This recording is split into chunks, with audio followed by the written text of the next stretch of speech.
It's all about managing your nerves, managing your game nerves, managing when you get out there. Obviously, playing here at Trent Bridge in front of however many was there, 6,000, 7,000, whatever it was, and then to go and make your ODI debut in front of quite a few more than that. But it's the same sort of principles. You deal with the nerves the same.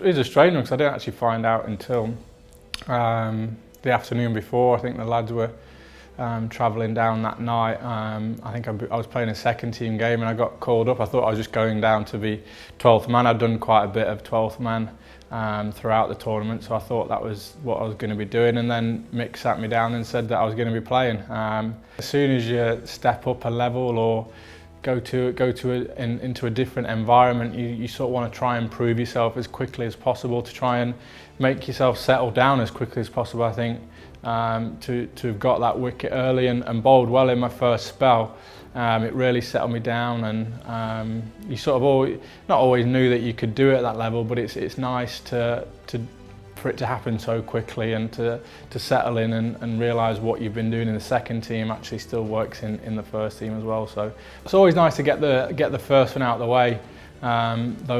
Those nerves that you have before your first game, you only sort of get them once. They're like proper nerves, whereas after that it's more sort of just like a little bit of game nerves, which you still get to this day.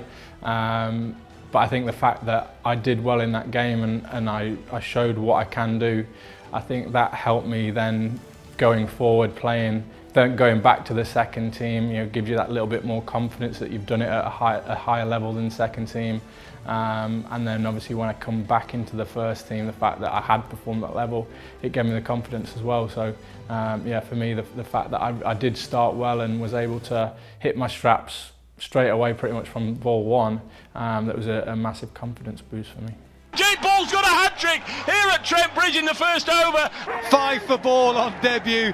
Special time for Jake Ball, making his debut for England. Well, that's got to be very, very close. I think it is, and it's given.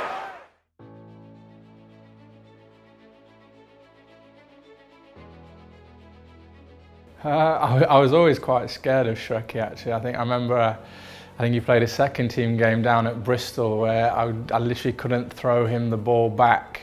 Every time I threw it back, I kept missing, and it was making it worse and worse. So I was, even though he played for Welbeck for quite a while, so I don't know why I was scared of him. But I think on the field, he was such a competitor. It sort of got me scared a little bit. But I think once you're out there and you get into the game, then it was fine. I think we had a bit of a chat before about their players.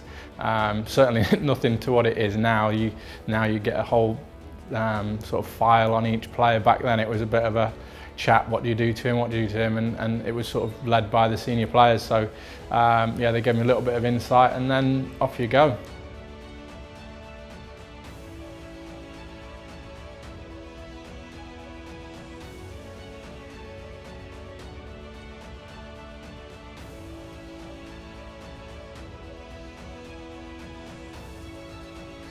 I used to go down and watch T20s all the time, and never really expected to be out there playing.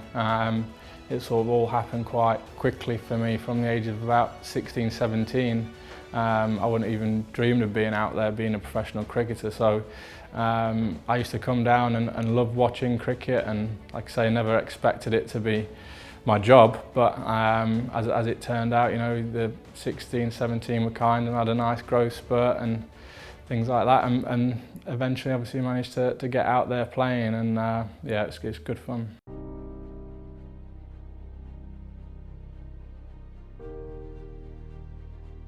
It was a good day, and I think I took 3 wickets at home to Leicester. I think that was nice because I had my family here, whereas because of the short notice of the Sussex game, they weren't able to come down. So it was nice that I had mum and dad and brother, and I think grandma and granddad were here as well. So it was nice to have them in the crowd, and again to perform well. you're slightly more nervous as well because it's a home fixture, and yeah, it was an interesting game. The Notts Outlaws 2013 YB40 champions. Royal London One Day Cup 2017, Nottinghamshire.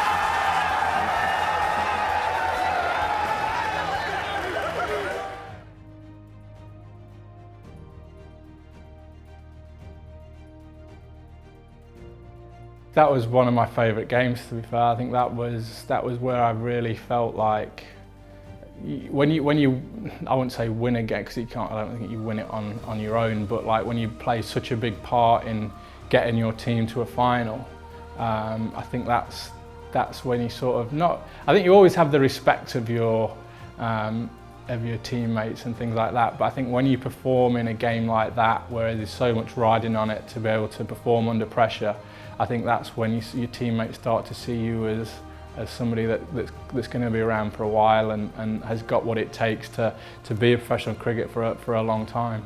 There's a few more nerves knocking around. Obviously, everybody wants to get to the final. Playing in finals and winning trophies is what you play cricket for.